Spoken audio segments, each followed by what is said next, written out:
Il était une fois sur la planète Vorta, où un groupe d'extraterrestres, connu sous le nom de Zorans, vivait dans une galaxie lointaine. Les Zorans étaient une espèce hautement développée, explorant l'espace et les étoiles. Ils avaient visité de nombreuses planètes, mais la planète Terre était restée un mystère pour eux. Leurs scientifiques, dirigés par un leader visionnaire nommé Xalcor, n'avaient entendu que de vagues histoires sur les humains et leurs soi-disant vaisseaux spatiaux. Pourtant, la plupart des Zorans considéraient ces histoires comme rien de plus que des mythes et des légendes inventées par des voyageurs lointains. Xalcor, cependant, était curieux. Malgré les doutes de ses collègues, il fit assembler une petite équipe d'expédition pour visiter la Terre. Parmi les membres de ce groupe se trouvait Isha, une jeune pilote talentueuse, reconnue pour sa rapidité et son intuition dans l'espace. Il y avait aussi Zurtak, l'expert en technologie, un génie en génie mécanique toujours à la recherche de nouvelles technologies, et Lyra, une brillante scientifique qui savait tout des différentes formes de vie dans l'univers. Lorsque le vaisseau Zoran, la Vortexa, s'approcha du système terrestre, les membres de l'équipe commencèrent à réfléchir aux humains. Isha était impatiente de voir la planète de ses propres yeux, tandis que Zurtak était plus intéressé par les technologies que les humains avaient peut-être développées. Lyra, en revanche, était particulièrement intriguée par la question de savoir comment les humains avaient réussi à voyager dans l'espace sans posséder les technologies avancées des Zorans. Ils atterrirent sur Terre, au milieu d'un grand océan, et à ce moment-là, ils eurent leur première surprise. Au lieu de tomber sur des vaisseaux spatiaux primitifs, comme ils s'y attendaient, ils virent quelque chose que les Zorans n'avaient jamais vu auparavant. D'énormes vaisseaux lumineux qui flottaient dans le ciel comme des étoiles brillantes. Ces vaisseaux n'étaient pas des mythes. Ils étaient réels. Les Zorans étaient stupéfaits. « C'est incroyable !» s'écria Isha, tandis qu'elle fixait les vaisseaux. « Les humains ont vraiment conquis l'espace. » Xalcor, impressionné par la découverte, ordonna à son équipage de faire preuve de prudence. « Nous devons en savoir plus. Qu'ont exactement développé ces êtres que nous n'aurions jamais imaginés ?» Ils continuèrent à observer et remarquèrent que les vaisseaux humains non seulement pouvaient se déplacer rapidement, mais aussi atterrir dans l'atmosphère de la planète sans causer de gros dommages. C'était une technologie que les Zorans considéraient comme inatteignable. Pendant l'observation nocturne, ils remarquèrent soudain qu'un des vaisseaux humains volait directement vers eux. C'était un vaisseau spatial de la Terre qui s'approchait de leur position d'atterrissage. Les Zorans furent alarmés. Ils n'avaient jamais pensé qu'ils se retrouveraient si près des humains, et maintenant, ils se préparaient à une rencontre inattendue. « Préparez-vous, » dit Xalcor, « nous pourrions bientôt faire face aux humains pour la première fois. » Lorsque le vaisseau spatial se posa, 2 astronautes humains en descendirent. Leur équipement brillait à la lumière de la Lune, et leurs mouvements étaient d'une précision inquiétante. Les Zorans observaient attentivement alors que les humains se dirigeaient vers eux. « C'est le moment » murmura Isha, excité. « Que ferons-nous s'ils nous découvrent ?» Zurtak regarda le vaisseau spatial humain et dit doucement. « J'espère qu'ils ont une solution à mes problèmes d'énergie. » Mais avant qu'il ne puisse réagir, Xalcor leva la main et dit « Nous devons être prudents. Si les humains sont vraiment aussi avancés qu'ils semblent, ils pourraient nous enseigner davantage sur l'espace et l'univers que nous n'aurions jamais imaginé. » Ainsi, sur une planète étrangère, les Zorans commencèrent à comprendre que les légendes sur les humains et leurs vaisseaux n'étaient pas seulement vraies, mais que la rencontre avec ces êtres étonnants pourrait inaugurer une nouvelle ère pour leur propre civilisation. La découverte n'était que le début, et les Zorans savaient que leur voyage ne faisait que commencer. Lorsque les Zorans et les astronautes humains se retrouvèrent face à face, un silence tendu régna. Les 2 humains, dans leur combinaison spatiale brillante, regardaient les Zorans avec un mélange de curiosité et de prudence. C'était une sensation étrange pour les Zorans de voir les humains si près. Ils n'avaient entendu parler d'eux que par des légendes, mais maintenant, ils étaient réellement là, sur la même planète, et les mythes se transformaient en réalité tangible en quelques instants. « Nous venons d'une planète lointaine, la Terre », dit l'un des astronautes, qui s'appelait Alana. Sa voix était calme, mais ferme. « Nous vous avons remarqué. Est-ce que ce sont des Zorans ?» Xalcor s'avança prudemment pour répondre. « Oui, nous sommes des Zorans. Nous avons entendu parler de vous, mais nous n'avions jamais cru que vous soyez si avancés. » Les humains semblaient surpris, mais Alana hocha lentement la tête. « Nous avons passé de nombreuses années à explorer l'espace, tout comme vous. Mais nous savions aussi qu'il y avait encore beaucoup plus au-delà de ce que nous pouvons imaginer. Vous en êtes un exemple vivant. » Xalcor avait du mal à y croire. Les humains, qui avaient longtemps cru en leur isolement, partageaient la même passion et le même désir de recherche que les Zorans.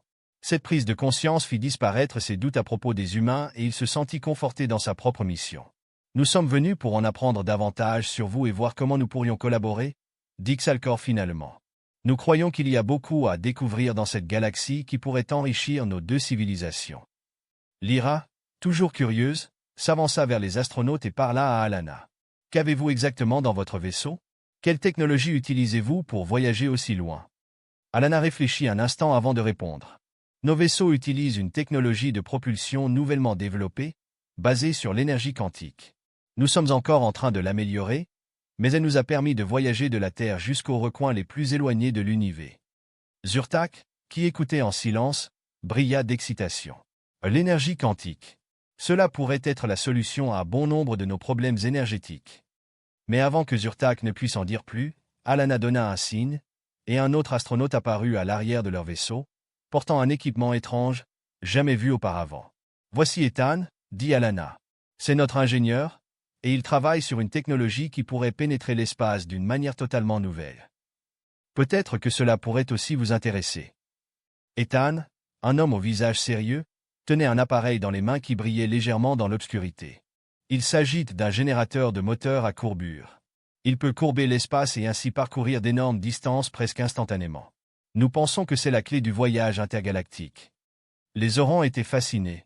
Un moteur capable de déformer l'espace lui-même, une technologie qui mettait leur propre technologie dans l'ombre. Ils comprirent immédiatement que ce moment était révolutionnaire, un moment qui allait non seulement changer leur voyage, mais aussi leur compréhension de l'univers tout entier. Nous devons en savoir plus à ce sujet, dit Xalcor avec détermination. Si nous unissons nos forces, nous pourrions améliorer cette technologie et franchir les distances entre nos mondes en une fraction du temps. Lyra hocha vigoureusement la tête. Et avec les informations que nous pourrions partager, nous pourrions tous les deux profiter des découvertes de l'autre. Alana et Ethan échangèrent un regard et semblèrent réfléchir. C'était une décision risquée de partager leur technologie avec une autre espèce, surtout avec celle qu'ils venaient juste de rencontrer. Mais quelque chose dans l'attitude calme mais déterminée de Xalcor les convainquit. Peut-être était-ce le début d'une coopération qui pourrait non seulement aider les Zorans, mais aussi les humains. Nous sommes prêts, dit finalement Alana. Partageons nos technologies et voyons où cela nous mène. Le jour commença à se lever lentement, et les Zorans ainsi que les humains commencèrent à connecter leurs deux mondes. Ils travaillaient ensemble, étudiaient les technologies, échangeaient des connaissances et développaient de nouvelles idées. Mais plus ils travaillaient ensemble, plus ils se rendaient compte qu'il y avait encore de nombreux autres secrets à découvrir, des secrets dans l'espace profond, qui attendaient d'être révélés. Mais cette découverte n'était que le début. Les Zorans et les humains savaient qu'ensemble, ils allaient inaugurer une ère de connaissances et de découvertes qui n'avait jamais été vue auparavant dans l'histoire de l'univers. Et ainsi, ils commencèrent un voyage qui les mènerait bien au-delà de la Terre et de Vorta vers l'inconnu, dans le grand univers inexploré. Les jours passèrent, et la collaboration entre les Zorans et les humains se renforça de plus en plus. Dans les couloirs scintillants et complexes du vaisseau Zoran Vortexa, les données sur l'énergie quantique et le générateur de moteur à courbure d'Ethan et Lyra étaient étudiées de plus en plus intensément. Zurtak, l'expert en technologie des Zorans, passait presque chaque minute libre avec Ethan pour comprendre les principes du moteur à courbure et découvrir comment il pouvait l'améliorer. C'est fascinant, dit Zurtak un soir, en regardant un modèle holographique du moteur à courbure. Si nous pouvions intégrer ce principe dans notre propre système, les distances entre les étoiles seraient parcourues en quelques secondes. Nous pourrions voyager à travers l'univers d'une manière que nous n'osions même pas imaginer. Ethan hocha la tête en signe d'accord, mais il avait l'air pensif.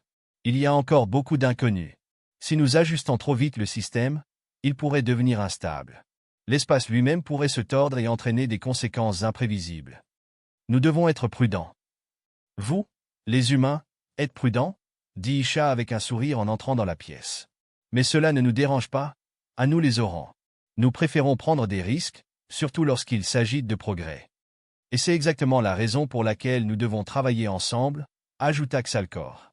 Nos cultures ont des approches différentes, mais ensemble, nous pouvons trouver une solution équilibrée.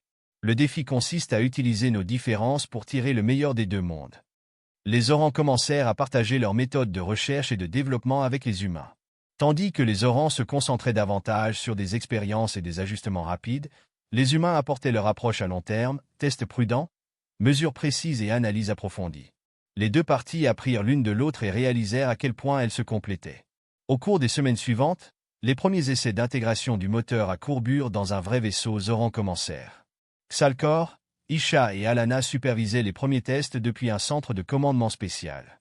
La technologie était si révolutionnaire qu'une tension palpable régnait dans l'air. « Tous les systèmes sont-ils stables ?»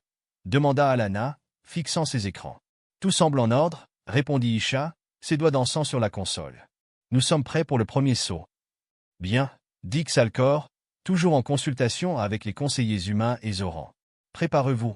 Ce n'est pas seulement un test, cela pourrait être le premier pas dans une ère totalement nouvelle de voyage spatial. » D'un profond souffle, Isha appuya sur le dernier bouton. Un léger bourdonnement parcourut le vaisseau, et un rayon de lumière bleue illumina la pièce lorsque le moteur à courbure commença à fonctionner. Les Zorans et les humains observaient avec attention. Soudain, la pièce se tua dans l'ombre, et une vague d'énergie traversa le vaisseau. Il sembla que l'espace autour d'eux se déformait. « La stabilité n'est pas garantie ?» cria Zurtak dans un état de panique. « Nous devons arrêter immédiatement. » Mais il était trop tard. Avec un bruit sourd et un éclair aveuglant, le vaisseau disparut devant les yeux des observateurs. « Que s'est-il passé ?» s'écria Lyra, horrifiée. Soudainement, comme si l'espace avait trompé le temps lui-même, le vaisseau Zoran se matérialisa à nouveau, mais à un endroit complètement différent. Au lieu de se trouver près de l'atmosphère terrestre comme prévu, il se retrouvait maintenant dans un secteur inconnu de l'espace, loin de leur point de départ. « Où sommes-nous » demanda Isha, incrédule, en fixant la fenêtre du vaisseau. Devant eux se trouvait un gigantesque système étrange, un trou noir au loin, entouré de nébuleuses pulsantes et de planètes inconnues. Xalcor se leva, ses yeux brillants d'excitation. « Nous avons réussi. Nous sommes dans un nouveau secteur. Un territoire inconnu de l'univers. Et il y a encore tellement plus à découvrir. »« Mais comment allons-nous revenir » demanda Ethan, inquiet. « Ne vous inquiétez pas, » répondit Xalcor. « Cette expérience était risquée, mais nous avons posé les bases du voyage intergalactique. Nous pouvons cartographier cet endroit et développer de nouvelles techniques pour nous déplacer en toute sécurité. » Les Zorans et les humains se tenaient face à un avenir excitant, mais en même temps dangereux. Ils étaient allés bien au-delà des frontières de ce qu'ils connaissaient, et l'univers qu'ils voyaient maintenant devant eux était un lieu plein de mystères et de secrets. « Nous sommes prêts » dit Alana après une longue pause. « Quoi qu'il advienne dans cet univers, nous devons travailler ensemble pour le maîtriser. Ce voyage ne fait que commencer. » Ainsi, les Zorans et les humains commencèrent leur voyage dans l'univers inconnu. Bien qu'ils soient loin de la Terre et de la planète Vorta, les liens qu'ils avaient tissés par leur collaboration étaient plus forts que jamais. Au cours de leur voyage, ils découvrirent non seulement les mystères de l'espace, mais aussi comment une civilisation pouvait grandir ensemble, malgré toutes ses différences. Cependant, le véritable défi était encore devant eux. L'espace était immense, et dans l'obscurité, des dangers inconnus se cachaient. Mais les Zorans et les humains avaient quelque chose que beaucoup d'autres civilisations n'avaient pas, l'espoir et une volonté inébranlable de conquérir l'univers. Les Zorans et les humains se tenaient désormais au seuil de quelque chose d'inimaginable. Le nouveau secteur de l'univers qu'ils avaient découvert était une région inconnue, non cartographiée, qu'ils regardaient avec un mélange de fascination et d'inquiétude. Les premiers jours après l'expérience furent marqués par des recherches intensives et des réunions stratégiques. Les Zorans et les humains travaillaient main dans la main pour en apprendre davantage sur ce nouveau territoire, mais malgré toute la technologie et les connaissances qu'ils partageaient, de nombreuses questions restaient sans réponse. « Nous devons nous assurer de rester dans une zone sûre avant d'aller plus loin dans le secteur, » dit Xalcor en vérifiant les systèmes de navigation avec Alana et Ethan. « Nos scans ont montré des anomalies à de nombreux endroits qui ne correspondent pas aux données connues. »« Ça pourrait être n'importe quoi, » dit Alana pensivement. « Des distorsions gravitationnelles à des formes de matière inconnues. Nous ne pouvons pas exclure que nous rencontrerons encore des forces inconnues. » Isha, qui travaillait dans une autre partie du vaisseau sur les manœuvres de vol, appela soudainement par le système de communication. « Xalcor. Alana. Il y a quelque chose qui ne va pas. Les données de navigation sont en désordre. »« Qu'est-ce ce que tu veux dire » demanda Xalcor, inquiet. « Je ne peux plus stabiliser le vaisseau » cria Isha alors que le système de contrôle du vaisseau tanguait de manière incontrôlable. « L'approvisionnement en énergie devient imprévisible.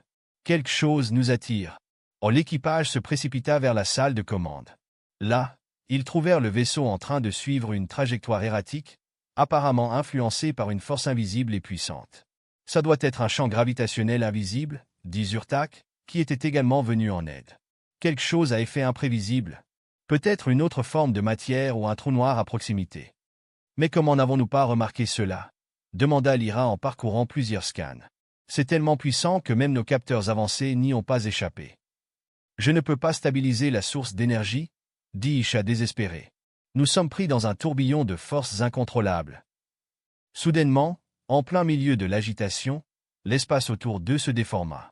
Une lumière éclatante traversa le vaisseau, et ils furent frappés par une onde de pression gigantesque.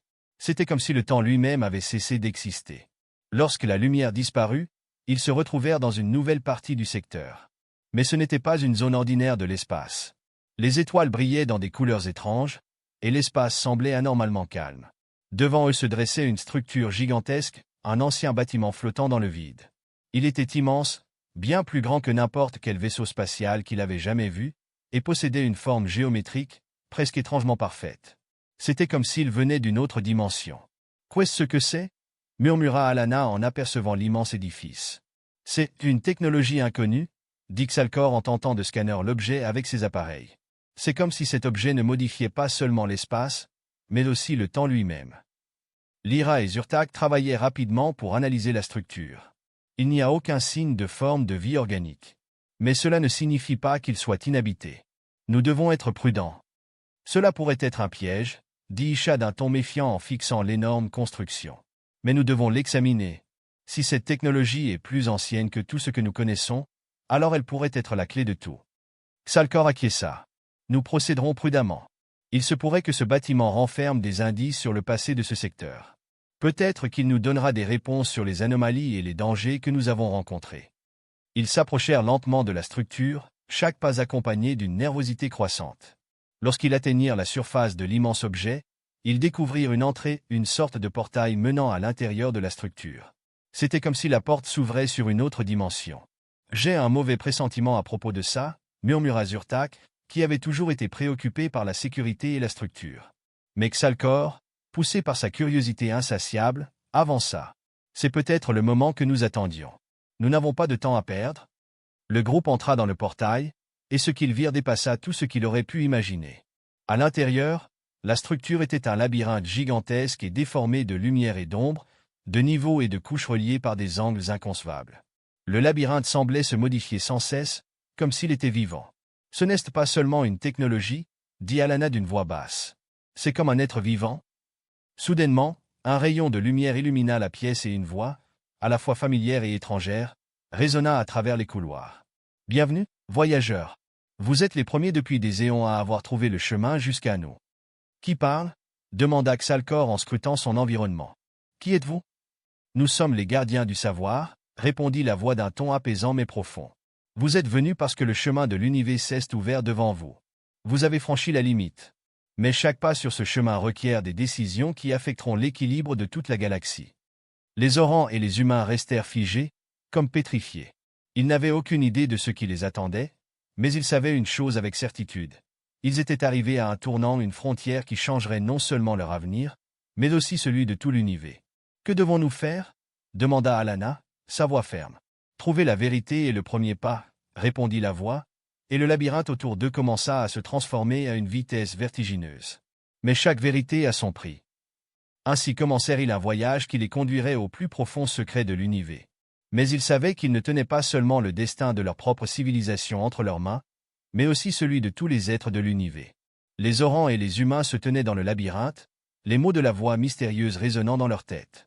Ils savaient qu'ils se trouvaient à un moment crucial de l'histoire, un choix qui pourrait changer l'univers à jamais. La structure dans laquelle ils se trouvaient semblait vivre, pulser, et réagissait à leur présence, comme si elle les mettait à l'épreuve. « Le prix, qu'est-ce que cela signifie » demanda Isha, sa voix incertaine. « Le prix, » répondit la voix, « n'est pas toujours immédiatement visible. Mais chaque décision que vous prenez aura des conséquences qui dépasseront votre imagination. Le chemin que vous choisissez pourrait plonger l'univers dans la lumière ou l'obscurité. » Le groupe savait qu'il se trouvait maintenant face à l'une des plus grandes énigmes de l'univers. Avait-il réellement le pouvoir de façonner l'avenir, ou tout était-il déjà prédestiné? Et quel danger guettait s'il faisait le mauvais choix? « Nous n'avons pas le choix, » dit finalement Xalcor. « Nous devons savoir ce qui se cache derrière tout ça. Nous devons comprendre ce qui est devant nous pour savoir comment agir. » Le groupe décida de continuer à avancer. Le labyrinthe devenait de plus en plus complexe, mais il sentait qu'il était sur la bonne voie. Chaque décision qu'il prenait les rapprochait du secret qui enveloppait la structure. Finalement, ils atteignirent le cœur du labyrinthe, où un énorme noyau lumineux flottait. Il pulsait dans un rythme qui semblait refléter le battement du cœur de l'univers. Le groupe Sen approcha et regarda la lumière. Ils ressentirent une profonde connexion avec ce noyau mystérieux, comme s'il renfermait une quantité infinie de savoir. « Voici l'origine, dit la voix des gardiens. C'est ici que tout commence. L'origine de la matière, de la vie et du temps. La décision que vous prenez maintenant déterminera si cette source d'énergie et de sagesse sera partagée avec la galaxie, ou si elle restera à jamais scellée. » Alana s'avança. « Comment pouvons-nous savoir si nous faisons ce qui est juste? Le bon chemin, dit la voix, n'est pas toujours déterminé par les résultats, mais par l'intention derrière vos décisions.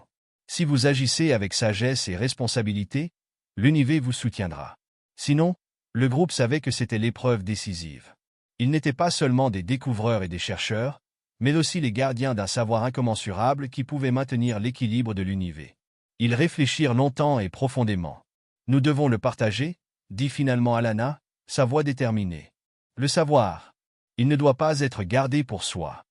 Toutes les civilisations doivent avoir la chance de grandir, d'apprendre et de comprendre l'univers. C'est ainsi que l'équilibre peut être préservé. » Xalcor hocha la tête. « Nous sommes prêts à partager notre savoir avec tous.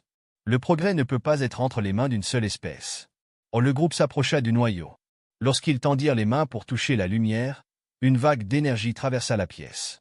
Le noyau réagit à leur décision, et une explosion de lumière et de savoir illumina tout le labyrinthe. À ce moment-là, les Orans et les humains savaient qu'ils avaient fait le bon choix. Le savoir qu'ils partageaient maintenant se propageait comme une étincelle dans tout l'univers.